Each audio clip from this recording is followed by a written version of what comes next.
Magandang umaga po sa lahat. Kumusta naman po? Mabuti naman. Mabuti pa rin. So this is the last Sunday of the year. So next Sunday ay 2025 na. So palapakan natin ang Panginoon, mga kapatid.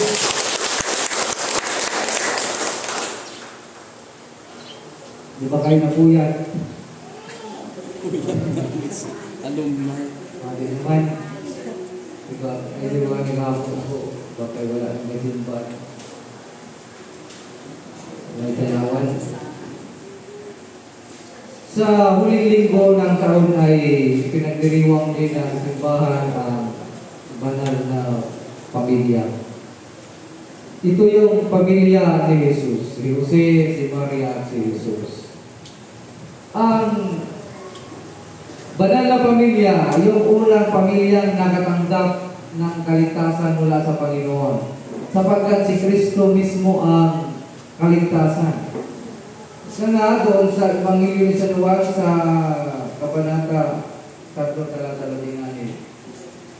Ibinigay ng Panginoon dahil sa mahal niya sa sanlibutan, ibinigay niya ang kanyang bugtong na anak upang ang sino mang sumampalataya nito hindi mamatay kundi magkaroon ng buhay na wala hanggan. So ipinanganak si Kristo sa pag-ibig at para sa kaligtasan. At itinanggap ni Maria at tinanggap ni Jose, kaya sa kanilang pagiging magulang at pagiging pamilya ay pinagbabanal sila ng Diyos. At sila yung pamilyang unang tumanggap ng kaligtasan. At sa halimbawang pinahayag ng ating banal na Ebanghelyo, sila ay pumunta sa isang pista sa Jerusalem upang mag-alay ng pagsalamat. Ngunit ganun nga yung nangyari nung pagbalik nila, si Kristo hindi nakasama at nagpaiwan pala doon sa pinto upang maminig. Kaya ang pahayag ng ating Panginoon Kristo, sabi niya, diba, narito ako. Dapat na narito ako sa tahanan ng aming Ama, sapagkat ang lahat ng nagiging anak ng Diyos ay dapat malalaman sa tahanan ng Ama. Mga kapatid, isa itong pagpapahayag at pagpapakita na kung saan ang lahat ng mga itinuturing na mga anak ng Diyos ay nararapat lamang na pumaroon sa tahanan ng Ama upang makinig sa mga turo at aral, upang patuloy na puspusin ng kabanalan ng Diyos. Kaya nga sa ating ikalawang pagbasa ay sinasabi na pinagkalooban tayo ng banal na Espiritu upang magkaroon ng karapatang tumawag na Ama ko, Ama ko. Kaya nga sa pagpapahayag na ito, maliwanag na ang banal na Espiritong lumubog kay Maria at naging tao at naging si Kristo ay ito yung ibinigkaloob ng Diyos upang sa muli ang Diyos ay maging anak ng tao at ang tao ay maging anak ng Diyos. At dahil sa kabanalan ito, ay ipinakikita ng Panginoon kung paano kalingain ng Diyos ang mga taong kanyang nagiging anak. At ano yung magiging kapalit nito? Sa sinasabi ng ating Ebanghelyo na dapat lamang ay patuloy na manambahan ang kanyang mga anak sa tahanang itinayo ng Diyos sa sanlibutan ito. Kaya mga kapatid, bilang mga anak ng Diyos, ay patuloy tayong kumanhig sa kanyang tahanan upang hindi lamang manalangin, kundi magpasalamat at matuto sa kanyang salita. Sapagkat paano natin isasabuhay ang salita ng Diyos kung hindi naman natin natutunan ang kanyang mga aral.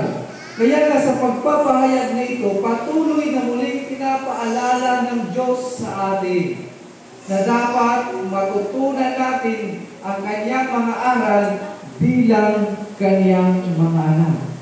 Sapagkat inaasahan ng Diyos na tayo mamuhay na mayroong pagmamahalan bilang isang pamilya. Sapagkat ang pamilya itinatag ng Diyos ay kanyang pinuspos ng pagpapala at kabanalan. Sapagkat yun ang tinanggap ni Jose at ni Maria, yung pagpapala ng Diyos at kabanalan. Kaya nga sa kanilang pamilya ay tinatawag itong banal na pamilya. Kaya nga sa unang pagbasa, inihayag doon sa karunungan ni Solomon kung paano ba ang isang pamilya. Kaya nga sinasabi ng ating unang pagbasa na kapag kinalingan mo o may pagkakalingan ka sa inyong mga magulang, ito'y katumbas ng kabayaran mo ng kasalanan sa Diyos. Ang pagmamahal na ipinadama mo sa iyong mga magulang ay ito'y katumbas ng kabayaran ng iyong kasalanan sa Diyos. Sapagkat ang paggawa ng masama sa iyong pamilya, ito'y may kaakibat hindi lamang kasalanan mula sa iyong mga magulang, kundi kasalanan mo sa Diyos. Ang paggawa ng mga bagay na hindi maganda, ang pagpapasama ng loob lalo higit sa iyong mga magulang, sabi ng ating unang pagbasa, ito'y may katumbas na kasalanan mo sa Diyos. So sa bawat kasalanan ginagawa mo sa iyong mga magulang, ay ito'y kasalanan mo sa Diyos. Sapagkat ang bawat anak, ang bawat isa'y pinalagyan ng Diyos sa mundo ito at binuo niya bilang isang pamilya. Kaya mga kapatid, hindi aksidente na pinagtagpo kayo ng Diyos at nakabuo ng pamilya. Hindi aksidente nagkaroon ka ng anak, sapagkat ang bawat buhay na ipinagkaloob sa iyo ng Diyos na mayroon ka, ay ito'y ipinagkaloob sa iyo ng Diyos. Ang bawat anak na dumating sa buhay mo, ipinagkaloob ito ng Diyos. At ang bawat magulang, mga anak, ang bawat magulang na mayroon ka, ay kaloob ito ng Diyos para sa iyo. Amen. Kaya nga kapag tayo pinapanganak, hindi tayo makapili ng magulang. At hindi ng mga magulang, hindi makakapili kung ano yung darating na anak para sa kanya. Amen. Diba kaya kapag nabuntis siya na Lord, lalaki. Lord, babae. Kasi hindi tayo yung nagdesisyon, yung Panginoon ang nagdidesisyon kung ano yung ibigay sa atin. Kaya ang bawat isa sa atin ay biyaya ng Diyos na ipinagkaloob sa isang tao. Kaya mamuhay tayo may kabanalan at iparamdam natin ang pagmamahal ng Diyos sa ating mga kapamilya. Iparamdam natin ang pagmamahal ng Diyos sa mga taong nagiging kadugo natin. Kaya ang pag-away-away ng isang pamilya ay katumbas nito ang kasalanan ginagawa natin para sa Diyos. Sapagkat ang kabaliktaran na sinasabi ng karunungan ni Solomon sa ating unang pagbasa, na sinasabi niya, kapag ikaw ay gumawa, mga anak, kapag ikaw gumagawa ng mabuti sa iyong mga magulang, kapag sila ay kinakalinga mo, kung ikaw kung saan ay nasa panahon ng iyong kalakasan, ito'y katumbas ng pagpapatawad ng mga kasalanan mo sa Diyos. Napakabigat ang responsibilidad, ngunit napakalaki ang biyaya. Kaya itong mga nakaraang buwan na kayo, nagkaroon sa social media ng maraming bangayan kung responsibilidad daw ng anak na alagaan yung kanyang magulang pag matanda na. Maliwanag ngayon na sinasabi ng ating unang pagbasa. Na ang bawat pagkalinga sa iyong mga magulang ay may katumbas ito pagbabahan. At ang bawat pag-abandona sa iyong mga magulang kapag sila'y matanda na, katumbas nito'y kasalanan sa Diyos. Sapagkat sila ay itinagkaloob sa iyo nung ikaw ay mahina pa lamang, nung ikaw ay bata pa lamang at hindi mo kaya mamuhay mag-isa. Ngayon sila naman yung kahit nasa kahinaan at ikaw yung nasa kalakasan, tungkulin mong alagaan sila. Sapagkat kung anuman ang pagkakasala mo sa Diyos, ito'y papawiin ng Panginoon kung magpapakita ka ng respeto at pagmamahal sa iyong mga magulang. Amen. Akin din sa inyong mga magulang, papawiin ng Diyos ang inyong mga kasalanan kung patuloy ninyong inaalagaan at pinapalagaan ang inyong mga anak. Sapagkat ang bawat anak na mayroon kayo, ito'y biyaya at kaloob ng Diyos. Sapagkat walang sino mang makapagbigay ng buhay kundi ang Panginoon lamang. At ang lahat ng buhay ay nagmumula sa Diyos. Amen. Kaya sa paalala sa ating mahal na Panginoon, patuloy natin iparamdam at ipalay ang ating pagmamahal sa mga taong bahagi ng ating pamilya. Amen. Sapagkat hindi material na bagay ang ibinigay ng Diyos kay Jose at kay Maria, kundi buhay at pagmamahal. Yun nga lang, minsan ang pamilya ay nasisira sa mga material na bagay. Kung atin kong bibigyan pansin, ano ba yung nangyari kung ipinanganak si Kristo? Si Kristo'y ipinanganak sa isang samsara. Si Kristo ay dumating at nabuo ang isang pamilya sa isang napakapayat na lugar. Hindi nga isang bahay, sabi ng Biblia. Ito'y kamalik, silungan ng mga hayop. Ito natawag yung Sabad. Ito'y isang kamaling, silungan ng mga hayop at hindi ito bahay. At dito nabuo ang unang pamilyang pinagbabanal ng Diyos. Kaya mga kapatid, ang pamilya ay dapat namumuhay na sa kabanalan at pagmamahal. Hindi nabubuhay sa inggitan, sama ng loob, away-away dahil lamang sa kayamanan. Hindi nag-iinikan dahil nag-away-away sa mana. Amen. Maraming ganun ngayon mga kapatid. Mga kapatid, nag-aaway-away. Kasi nag-iisip kung paano nila makukuha at makalamang sa iba. Mga kamag-anak nag-away-away dahil nagkakaingitan. Kasi ayaw malamangan. May mga ganun. Ayaw malamangan. Gusto sila yung lamang palagi. Nagkaingitan, nag-aaway. Yung mga kapatid nag-away-away. Sino daw yung pinakamahal ng magulang? Nag-away-away sa lupa. Sana all may lupa. Ipinakita doon sa unang pamilya, sa pamilya unang pinagbabanal ng Diyos na napakasimple. Hindi mabahay yun. Isang kamalik kasi lugar ng mga hayop. Ngunit mayroong pagmamahal at may kabanalan. Sa pagpapahayag na ito, ipinakita ng Diyos sa atin na unahin ang pagpapakabuti at pagpapakabanal ng pamilya sa pamamagitan ng pakikinig at mga ng Diyos. At ngayon, ipinakita din ni Maria ni Jose na sila'y pumanhig sa tahanan, pumaroon sa tahanan ng Diyos. Dinala nila si Kristo para mag-alay ng pasalamat at mga panalangin. Kaya mga magulang, tungkulin din ninyo palaguin ang pananampalataya ng inyong mga anak upang sila'y lumaking may takot sa Diyos, may pananampalataya sa Panginoon at maging mabuting tao. Sapagkat walang magpapabuti sa tao kundi ang salita ng Diyos. Sapagkat ito ang magtuturo ng kung paano mamuhay sa kabutihan ng isang tao. Kaya mga kapatid, ang tungkulin din ng mga magulang ay pumunta sa tahanan ng Diyos upang maturuan ang kanyang mga anak sa salita ng Diyos. Kaya nga sinasabi din ng ating Panginoon Jesucristo, di ba ako'y nararapat na mananahan sa tahanan ng aking Ama? So may karapatan ang mga anak na dalhin ninyo sa simbahan.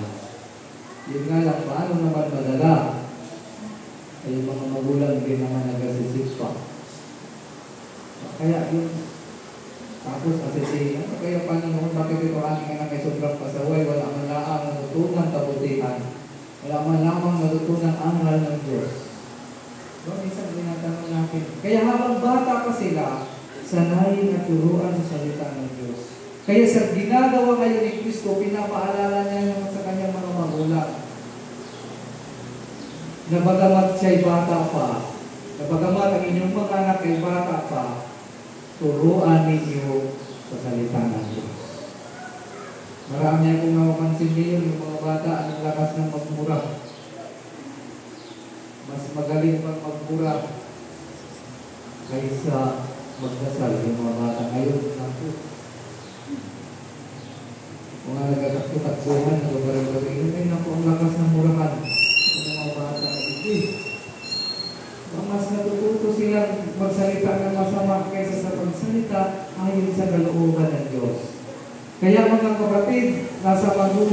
yung gabay kung paano palakihin sa kabutihan ang inyong mga anak. Kaya habang bata pa sila, pagsikapan ninyong matutunan ang salita ng Diyos. Pagsikapan ninyo na mamuhay silang may pananampalataya upang sa kanilang paglaki, patuloy silang kinalulugdan ng Panginoon. Kaya nga sa Ebanghelyong inihayag ngayon, sinabi ng ating Ebanghelyo, si Jesus ay lumaki at patuloy na lumalim ang kanyang karunungan mula sa Diyos at patuloy siyang kinalulugdan ng Diyos at ng mga tao. Amen. Amen. Ganun ang kahihinatnan ng batang lumaki na may pananampalataya sa Diyos. Patuloy siyang kalulugdan ng Diyos at ng mga tao na sa kanyang paligid. Kaya sa paalala ng ating Panginoon, pahalagahan ng pamilya, patuloy na mamuhay na may pag-ibig at pagmamahalan ng buong pamilya at higit sa lahat ang inyong mga anak, palakihin ninyo may pananampalataya sa Diyos. Sa pangalan ng Ama, ng Anak at ng Espiritu Santo. Amen. Magsitayo po ang lahat at ating nasaling ang sumasampalataya. Tayong lahat, sumasampalataya tayo sa isang Diyos Amang makapangyarihan, na lumikha ng langit at lupa at ang lahat ng nagigit at di nagigita. Sumasampalataya tayo sa isang Panginoong Jesucristo. Bukong anak ng Diyos nagmula sa Ama bago pa nagsimula ang panahon. Diyos buhat sa Diyos, liwanag buhat sa liwanag. Diyos na totoo, umat sa Diyos na totoo. Inianak ang nilikha kaisa sa pagka-Diyos na Ama. Sa pamamagitan niya ay nilikha ang lahat, na para sa ating mga tao sa ating kaligtasan, ay nanawag siya buhat sa langit. Sa pamamagitan ng kapangyarihan ng Espiritu Santo, ay pinanganak siya ni Maria Pirin na naging tao. Itinapos sa krus sa langalang sa ating sa panahon ni Poncio Pilato. Nagpagkasakit ng matay at nilibig. At muling nabuhay sa ikatlong araw sa katuparan ng mga kasulatan. Umakyat siya sa langit na naluklok sa kanan ng Ama. At muling karating na maluwalhati upang umuha ng mga buhay at mga patay. At ang karya ay wala hanggan. Sumasampalataya tayo sa Espiritu Santo, ang Panginoon tagapagbigay ng buhay, ng bubuhat sa Ama. Sinasalta siya at natin kasama ng Ama at ng Anak. Nagsalita siya sa pamamagitan ng mga propeta. Nananalig tayo sa Iglesia, Banal Katolika Apostolika. Maniwala tayo sa isang binyag sa kabatawan ng mga kasalanan. At inintay natin ang muling pagbubuhay ng mga namatay at ang buhay na walang hanggan. Amen. Magsiluhod po ang lahat para sa panalangin ng bayan.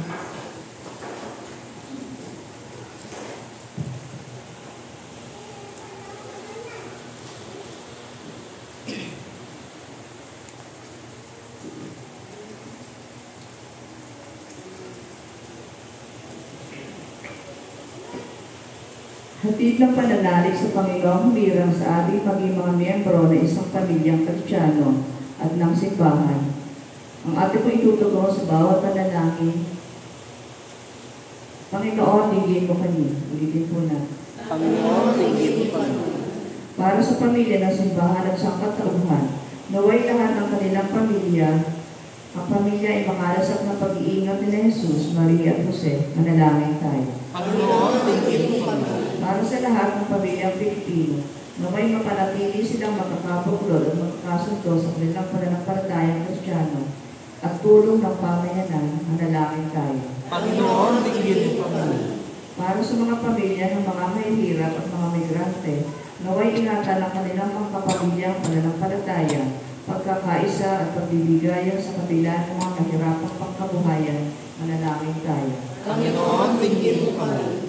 Para sa ating sariling pamilya, naway maghari ang kapayapaan ng Kristo sa atin at pagbuklo rin tayo ng tapat na pagmamahala at pagpapatawaran, manalangin tayo. Panginoon, tingin mo kami. Para sa ating mga mag-anak, lalo na ang may pasanin sa buhay, naway makatulong ang diwa ng Pasko upang matuklasan nilang muli ang ugat ng kanilang pag-ibig at tulutan silang makaraos sa lahat nilang kahirapan. Manalangin tayo. Panginoon, tingin mo kami. Sa sangkatauhan, ipagkalaw mo iyong makalangit na biyaya lalong-lalo na sa magdiriwang nilang karawan sa Anita Ray, Jesse Pingi, Roger Frias, Lawrence Manalo, Charles Caleb Del Mundo, and Christian Ricania. At sa kongregasyong ito, tingin at tanggapin nawa nila ang iyong banal na salita ng may kababaang loob at masunuring puso, at paglikuran ka ng katapatan sa lahat ng araw ng kanilang buhay, manalangin tayo. Panginoon, tingin mo kami. Sa katahimikan, idalangin natin ang ating mga pansariling kahilingan.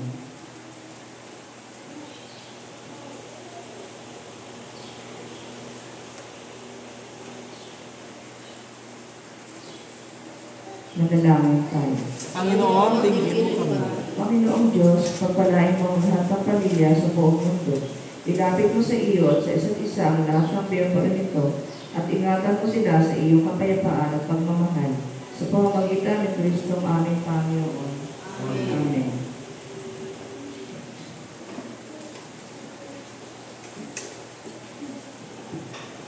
Tayo po.